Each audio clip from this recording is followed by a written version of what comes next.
জাতিকৰণৰ মৰ্যাদা প্ৰদান কৰাৰ দাবীত এই সমাৱেশ অনুষ্ঠিত হৈছিলে ঢেকিয়াজুলিত আৰু এনেদৰেই বিভিন্ন প্ৰান্তৰ পৰা আহিছে চাহ জনগোষ্ঠী অৰ্থাৎ চাহ শ্ৰমিকসকল আৰু এনেদৰেই তেখেতলোকে নিজৰ দাবী উপস্থাপন কৰিছে। কি ক'ব আজি কি দাবী আছিলে? হয়, আমাৰতো প্ৰথম আমাৰ দীৰ্ঘদিন ধৰি আমাৰ যি মাটি পাট্টা, তাৰপাছত আছে আমাৰ জনজাতিকৰণ, তাৰপাছত দৈনিক মজুৰি যিটো আমাৰ 551 টকা বৃদ্ধি কৰাৰ সেইটো সমস্যা আছে। যদি সেই যেনেকৈ আমাক 10 বছৰ ধৰি যেনেকৈ ললিপপ দি আছে বিজেপি চৰকাৰ, তেনেকৈ যদি আমাক এইটো বছৰ বিচাৰিছে যে আমাক ললিপপ দ্বাৰাই আমাক ঠগিব বিচাৰিছে, তেন্তে এইটো ভুল চিন্তাধাৰা ৰাখিছে বিজেপি চৰকাৰে।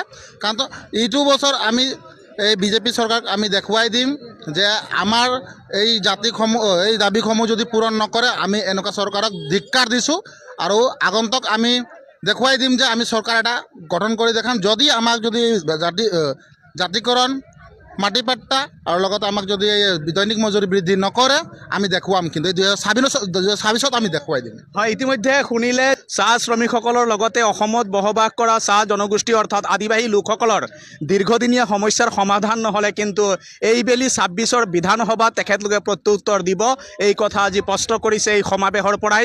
আৰু এনেদৰেই বিভিন্ন প্ৰান্তৰ পৰা আহি অংশগ্ৰহণ কৰিছে লোকসকলে আৰু সমাৱেশত অংশগ্ৰহণ কৰি চৰকাৰক আজি ইয়াৰ পৰাই তেখেতলোকৰ যি দীৰ্ঘদিনীয়া দাবী পূৰণৰ আহ্বান জনাইছে। কি ক'ব আজি দিনটোত?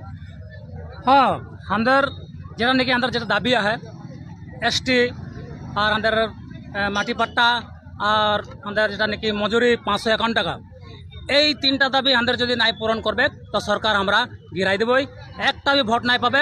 আর আমরা আমাদেরকে এতনা দিন সে ঠাইগা সরকার এইগুলা সব পূরণ হয়ে গেল।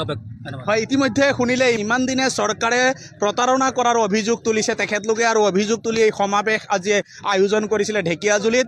অসম চাহ জনজাতি ছাত্ৰ সন্থা, আদিবাসী ছাত্ৰ সন্থা, অসম চাহ মজদুৰ সংঘ, অখিল ভাৰতীয় চাহ মজদুৰ সংঘৰ লগতে কেইবাটাও সংগঠনৰ উদ্যোগত আজি এই সমাৱেশ অনুষ্ঠিত হৈছে ঢেকিয়াজুলিত।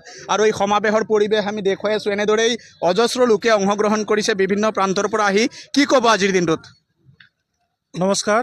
आज अंदर ढेकियाजुली में अंदर समूह आदिवासी राज और चार श्रमिक राज यहाँ जमा मैंने प्रतिवाद कार्यसूची करते हैं।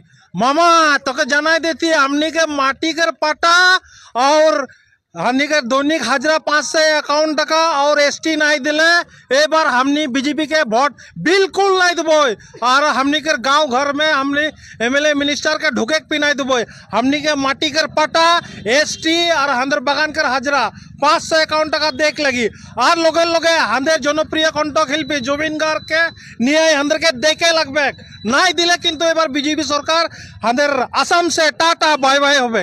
হয়, ইতিমধ্যে শুনিলে এই আজি গণ সমাৱেশৰ পৰাই প্ৰাণৰ প্ৰিয় শিল্পী জুবিন গাৰ্গৰ মৃত্যুৰ উচিত তদন্তৰ দাবী উত্থাপন কৰিছে। আৰু এনেদৰেই আজি তেখেতলোকে হুংকাৰ দিছে চৰকাৰক, যদি চৰকাৰে 26ৰ বিধানসভা নিৰ্বাচনৰ পূৰ্বে জুবিন গাৰ্গৰ পৰিয়ালক বা জুবিন গাৰ্গৰ অনুৰাগীক ন্যায় নিদিয়ে বা অসমত বসবাস কৰা চাহ জনগোষ্ঠী অৰ্থাৎ চাহ শ্ৰমিকসকলৰ মজুৰি বৃদ্ধি কৰাকে আদি কৰি